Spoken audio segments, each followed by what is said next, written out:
السلام علیکم ورحمۃ اللہ وبرکاتہ۔ امید کرتی ہوں آپ سب خیریت سے ہوں گے۔ تو آج ہم جانیں گے کہ قرآن کیسے ہم کو بدل دیتا ہے اور ہماری زندگیوں میں تبدیلی لاتا ہے۔ قرآن کیسے ہماری زندگی میں تبدیلی لاتا ہے۔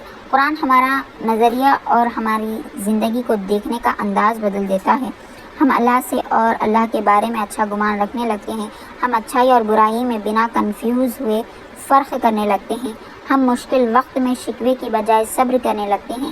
ہم لوگوں سے اپنی اچھائی کے صلے کی امید چھوڑ دیتے ہیں۔ ہم اللہ کی رضا میں اپنا سکون ڈھونڈ لیتے ہیں۔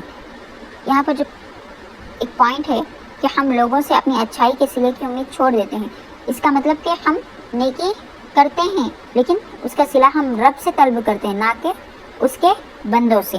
ٹھیک ہے، یعنی ہم نے کسی کی مدد کی ہے اور وہ ہماری مدد نہیں کر رہے جب ہمیں وقت ضرورت ہے، تو ہم اس لیے تو مدد نہیں کرے تھے نا کہ ہمیں اس کا صلہ چاہیے، کیونکہ ہم نے اللہ کی رضا کے لیے، جو بھی لوگ اللہ کی رضا کے لیے نیکی کرتے ہیں اللہ تعالیٰ اس کا اجر انہیں ضرور دیتا ہے۔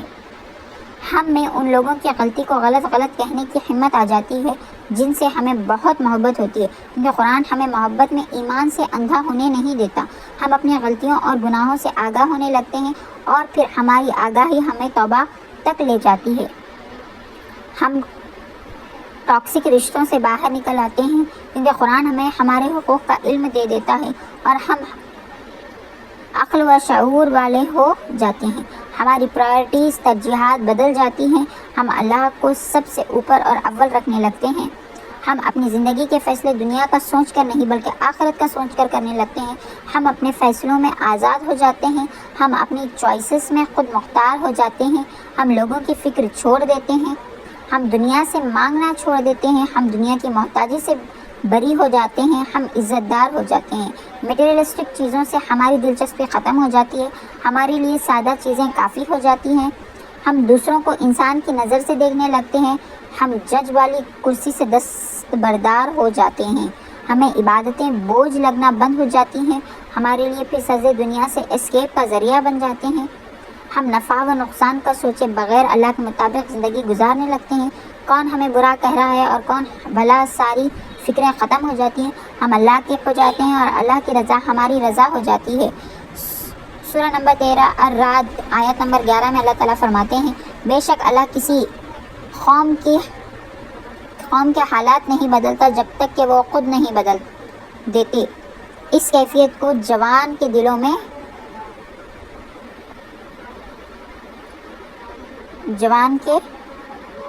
دلوں میں ہے۔ اللہ ہمارے باہر کے حالات تب تک نہیں بدلتا جب تک ہم وہ حالات نہیں بدل دیتے جو ہمارے دلوں میں ہیں۔ اسی لیے تو قرآن سب سے پہلے ہمارے دل کو ٹرانسفارم کرتا ہے۔ قرآن ہمیں اندر سے بدلتا ہے اور بس پھر ہمارے اندر سے بدلنے کی دیر ہوتی ہے، ہمارے باہر کی زندگیاں بھی بدل جاتی ہیں۔ قرآن روح کی دوا ہے اور جب روح شفایاب ہو جاتی ہے تو جسم بھی اپنے آپ ہیل ہونے لگتا ہے۔ امید کرتی ہوں کہ آپ کو سمجھ آ گیا کہ قرآن کی اہمیت ہماری زندگیوں میں کیا ہے۔ تو خدا را آپ سب بھی قرآن کی تلاوت کرتے رہیں، قرآن کو سمجھ کر پڑھنے کی تو کوشش کرتے رہیں۔ اللہ ہم سب کو قرآن کو سمجھنے کی توفیق عطا فرمائے اور ہماری زندگیوں میں آسانیاں پیدا فرمائے۔ آمین ثم آمین۔